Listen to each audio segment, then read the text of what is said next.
हर रोज हम कुछ ना कुछ खरीदते हैं। चिप्स का packet, shampoo bottle, mobile phone, battery, diaper. पर जब काम खत्म हो जाए तो सोचा है ये सब जाता कहाँ है। वेस्ट का असली सवाल ये नहीं कि वेस्ट जाता कहाँ है। असली सवाल ये है कि ये वेस्ट है किसकी रिस्पॉन्सिबिलिटी, और इसका जवाब है एक्सटेंडेड प्रोड्यूसर्स रिस्पॉन्सिबिलिटी, या आसान शब्दों में ईपीआर। ईपीआर एक पॉलिसी है और असल में एक फिलोसॉफिकल अप्रोच।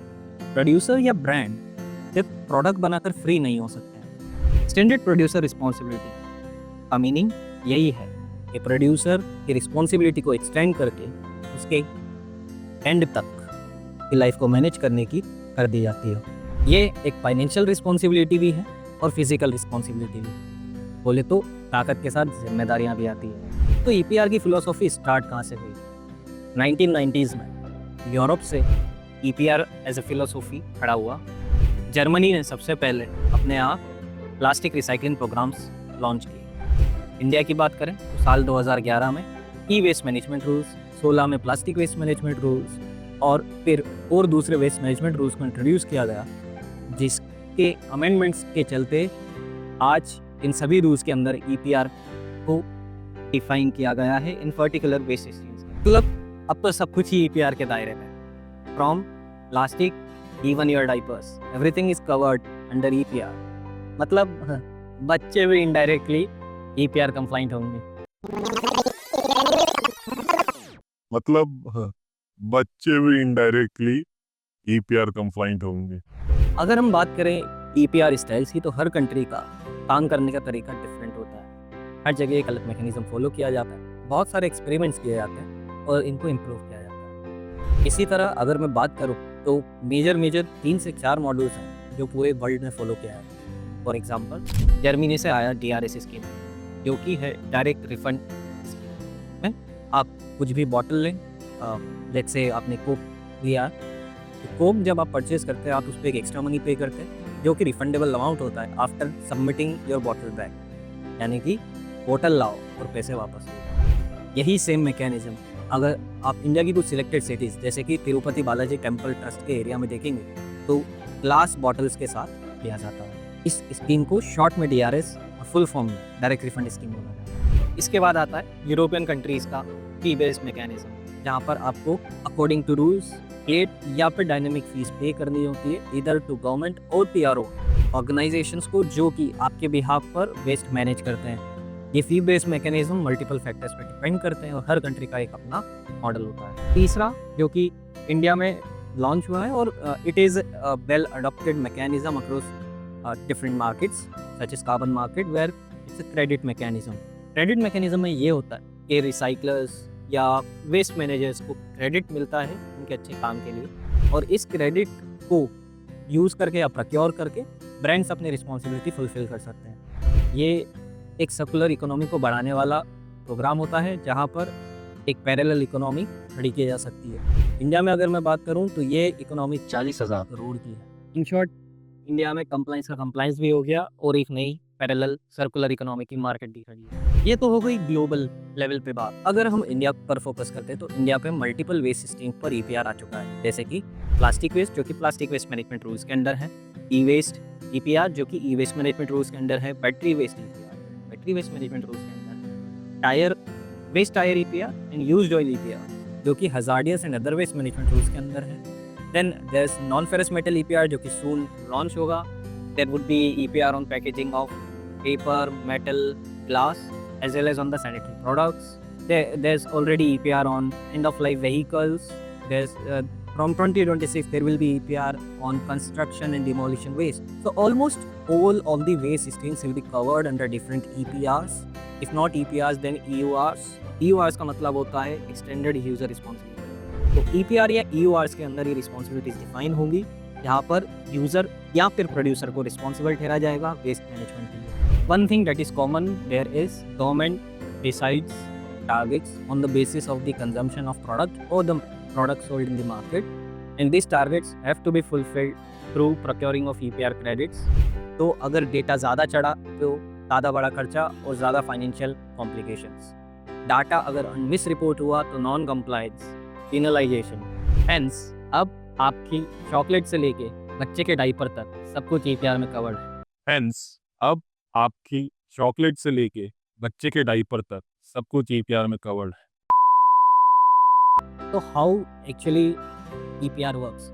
हर ईपीआर के लिए इंडियन गवर्नमेंट ने एक सेपरेट ईपीआर पोर्टल लॉन्च किया हुआ है, जहाँ पर कंपनीज को अपना रजिस्ट्रेशन करना होता है। रिक्विजिट डिटेल्स जैसे कि एंड ऑफ लाइफ व्हीकल में पिछले 15 साल में कौन से व्हीकल मार्केट में उतारे गए हैं, या फिर बैटरी और ई वेस्ट में पिछले 5 से 15 साल तक का डेटा उनको वहाँ पर रिपोर्ट करना होता है। इसके बेसिस पर आज और आने वाले टाइम के उनके एपीआर टारगेट्स डिफाइन होते हैं। एक बार जब ये टारगेट्स डिफाइन हो जाते हैं, इसके बाद कंपनी को अपने टारगेट्स फुलफिल करने होते हैं by procuring EPR credits from the market. This credits can be taken from recyclers, refurbishers, end of life managers, road construction etcetera etcetera various processes, जहाँ पर वेस्ट को मैनेज किया जा रहा है इधर बाय क्रिएटिंग न्यू प्रोडक्ट या फिर उसमें से उसकी लाइफ ख़त्म करके कुछ और प्रोडक्ट निकाल कर। इसके बाद अब कंपनीज के लिए ये भी इंश्योर करना ज़रूरी हो चुका है कि वो अपने प्रोडक्ट्स के अंदर रिसाइकल कंटेंट को यूज़ करें।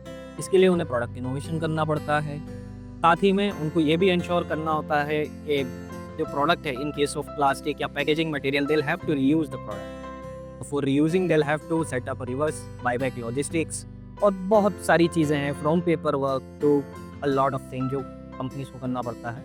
और अगर ये कंपनीज को कॉम्प्लिकेटेड लगता है, वो खुद से नहीं कर पाती है, so they take help from consultancies like Climate to get their work done easily and in a streamline way. थोड़ा सा प्लगइन तो बनता है। अब सवाल आता है कि हम ईपीआर नहीं करेंगे तो क्या होगा? तो there are multiple actions that can be taken on your enterprises और on the company. Now a lot of people will ask कि ईपीआर क्यों करें? धक्के में गाड़ी चल रही है, चला लेते हैं। मेरा मानना है कब तक, राइट? अगर आप ईपीआर कंप्लाइंट नहीं है तो आपको ऑपरेशनल इश्यूज आएंगे, bill fees, penalties. There is always a risk of halting of operations by the pollution control boards, as well as आपकी रेपुटेशन भी खराब हो सकती है। So non compliant in EPR is equal to पैसे का नुकसान एज वेल एज नाम का खराब होना। अब बात करते हैं वो सवालों की जो मुझसे बहुत ज़्यादा पूछे जाते हैं। फॉर एग्जाम्पल, ईपीआर करना ज़रूरी है?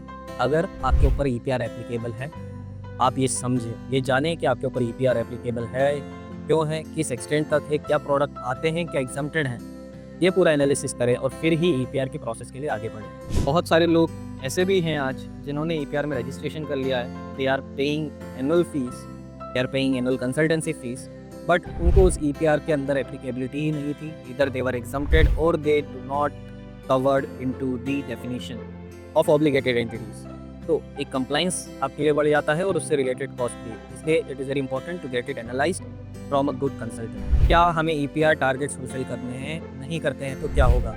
देखिए, अगर आपके ऊपर ईपीआर टारगेट्स आते हैं तो इन प्लास्टिक ईपीआर अगर मैं बात करूँ तो माइक्रो स्मॉल प्रोड्यूसर्स को रिसाइकलिंग या एंड ऑफ लाइफ के टारगेट्स जो हैं वो एग्जाम कर दिए गए हैं, but use of recycle plastic के टारगेट्स रखे गए हैं, राइट? सो इन सच केसेस अगर आपके ऊपर कोई टारगेट है, यू हैव टू फुलफिल, और there is only one way to fulfil the EPR credits, either that is by procuring EPR credits. अब ये ईपीआर क्रेडिट्स आप खुद के रिसाइकलिंग प्लांट में से लाएं या फिर किसी और रिसाइकलर से लें, does not matter, but without credits your compliances can not be fulfilled. नहीं करते तो क्या होगा? तो there are provisions of environmental compensation, there's provision of cancellation of EPR registration, there's a provision of stopping your operations, right? So it is very important that you remain compliant with the EPR. Next, लोग मुझसे पूछते हैं कि when should we start और कब हमें ये करना चाहिए? So the rules are from right from 2011. You should go ahead with the EPR registration as soon as the portal is up, you are covered in it, and you know you are covered in it, right?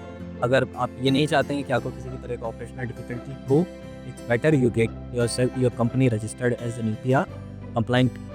अगर आप चाहते हैं कि आपको कोई भी operational issue नहीं आए, रजिस्ट्रेशन कराएं और इस रजिस्ट्रेशन को मेंटेन करें by doing 100% compliance. Another question, how do you ensure कि आपका consultant is one of the best consultants? Very clear, first and foremost, ask them why you need an EPR registration.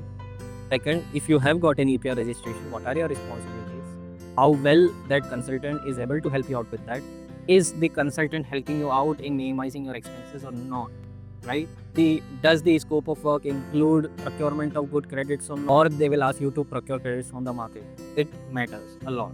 After you have done all of your research, there comes the price point. Professional लोग हमेशा ज़्यादा charge करते हैं। I am not telling कि कम charge करने वाले लोग अच्छे नहीं होते हैं, बट पोर्टल पर एंट्री करना is kind of very easy. But अगर आपको जो भी प्रोफेशनल कंसल्टेंसी चाहिए, that will come from the experience consultants. So you should be able to understand how good their technicals are, how good is their client base, and how much experience are they having, how many EPRs they are actually functioning, and how ready they are for the future compliance. All of these things matters while choosing a good consultant. तो दोस्तों, EPR सिर्फ एक rule नहीं है, ये एक responsibility mindset है। जो चीज़ आपने बनाई है, आपने प्रोड्यूस करी है, उसके एंड तक इंश्योर करना कि वो सेफली और स्मूथली मैनेज हुई है, that is your responsibility. In next video will talk about plastic waste management rules in depth.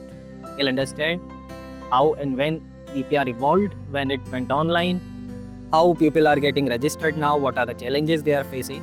Hence, अगर आपको और जानना है तो हमारे चैनल को सब्सक्राइब करें, इस सीरीज़ को फॉलो करें, हमारे YouTube और Instagram चैनल्स को फॉलो करें, इस वीडियो को ज़्यादा से ज़्यादा लाइक, और आप आगे और किन टॉपिक्स पे हमसे राय अपनी जाते हैं कमेंट बॉक्स में ड्रॉप करके जाएं। हमसे जुड़ने के लिए बहुत बहुत धन्यवाद। मैं Sanip Gupta, sign out from Climate routine.